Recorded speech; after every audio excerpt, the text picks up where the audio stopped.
Gipang sunog sa Pirea Barm ang kapin 55 million pesos nga illegal nga droga nga nakumpiska gikan sa mga naglahing operasyon nga gipaygayon sa Sultan Kudarat, Maguindanao del Norte.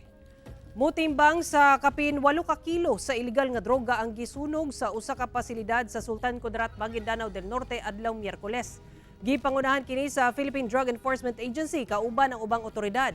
Matud sa PDEA Barm, ang maong mga droga mukantidad sa kapin 55.6 million pesos nga gikan sa mga managlahing operasyon sa mga otoridad sukad 2014 apan karon lang migawas ang court order. Sa tala sa PDEA Barm nga gikan sa tuig 2014 hangtod sa kasamtangan, moabot na sa 13 ka destruction events ang gipaygayon sa mong buwatan. Kung asa sa kinatibuk-an, ana-ana sa kapin 58.5 kilos sa mga illegal nga droga, lakip mga marijuana ug expired medicine ang gipangguba. Bukan tinad kini sa kapin 410.8 million pesos. Subay sa guidelines sa Comprehensive Dangerous Drugs Act of 2002 kun RA 9165 ang maong aktibidad.